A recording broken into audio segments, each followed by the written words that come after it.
Vamos lá para o nosso primeiro tema do programa de hoje, que é o seguinte: no Supremo Tribunal Federal, o ministro Gilmar Mendes reagiu à aprovação pela Comissão de Constituição e Justiça da Câmara de 4 projetos que buscam limitar a atuação dos ministros da Corte.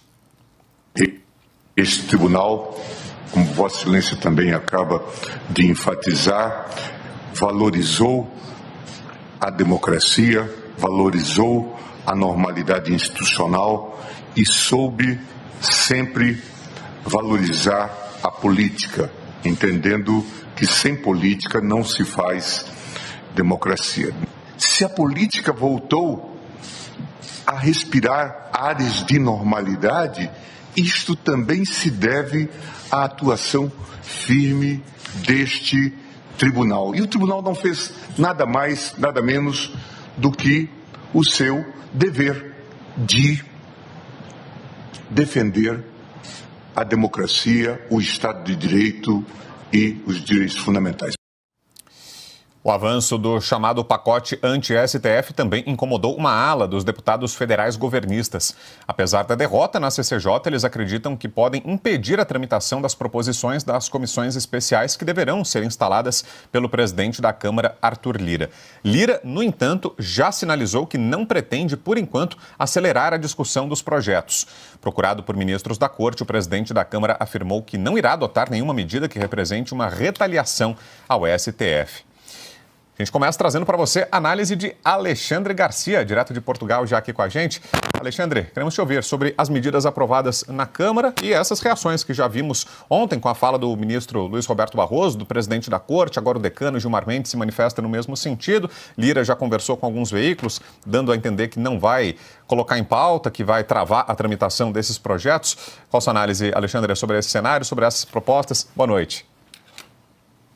Boa noite, Vitor Brown. Boa noite, Ana Paula, Augusto, Piotto. Que bom estar com vocês nesta sexta-feira.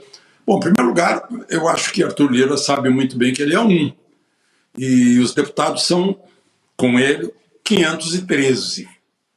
Então, ele não é o dono da Câmara dos Deputados, ele é o presidente. E a decisão na Comissão de Constituição e Justiça foi uma grande diferença, se não me engano, 32 a 12, a 16, algo assim. Bom, queria falar sobre as declarações que eu ouvi agora do ministro Gilmar Mendes. O que ele disse foi o seguinte, eu vou repetir a frase aqui: se a política voltou a respirar áreas de normalidade, isso também se deve à atuação firme do STF. Foi ele que disse. Não sou eu que estou inventando essa frase.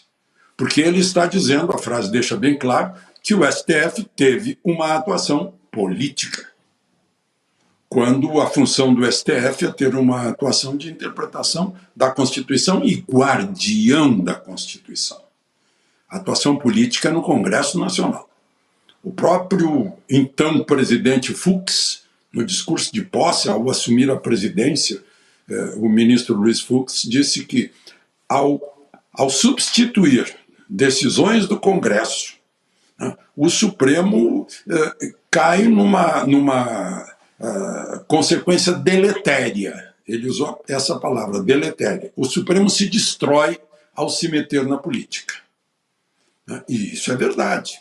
A função do Supremo não é essa. O Supremo, para valorizar a democracia, tem que obedecer à Constituição, artigos 127, 129, por exemplo, é a primazia do Ministério Público na iniciativa, e não ter aquele processo que Marco Aurélio chamou o inquérito do fim do mundo. Tem que respeitar o artigo 53 da Constituição, que diz que são invioláveis deputados e senadores por quaisquer palavras. Tem que obedecer o inciso 4º do artigo 5º da Constituição, que é a cláusula pétrea, em que é livre a expressão do pensamento vedado o anonimato.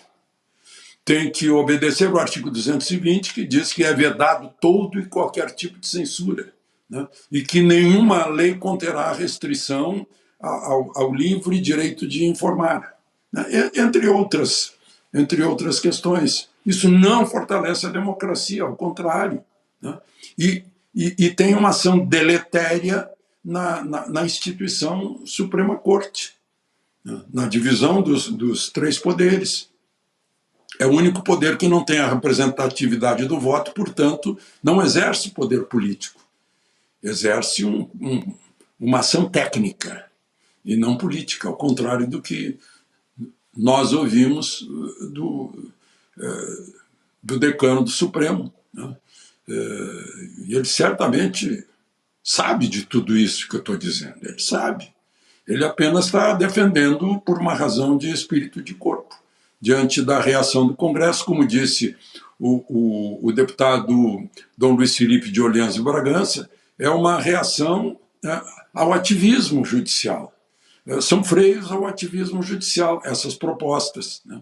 A proposta que já foi aprovada no Senado e que está lá na Câmara, que ficou demorando, esperando que Arthur Lira liberasse, e agora liberou, né? Já passou pela Comissão de Constituição e Justiça, vai para a Comissão Especial antes de ir para o plenário, a questão do voto monocrático.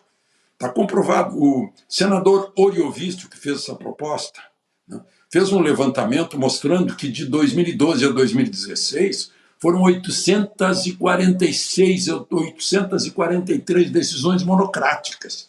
E que de 2007 até 2016, a média de demora entre a decisão monocrática cancelando uma lei e o plenário se manifestando depois foi de 2 anos.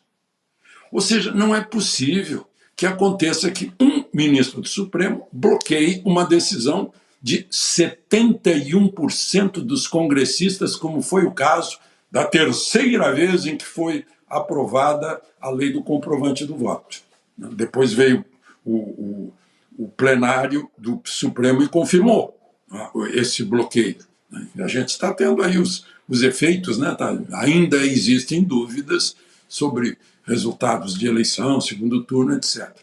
Mas ao legislativo, o legislar,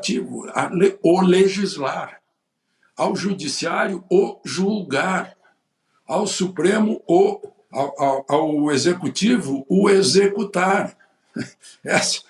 É isso. Montesquieu é isso, né? E todos eles formam esses pesos e contrapesos para balançar. O Supremo está aí adotando medidas, né? Querendo forçar Arthur Lira, não, impeça isso. Gente, isso não é democracia. Deixa a democracia fluir, meu Deus do céu. Não, é isso.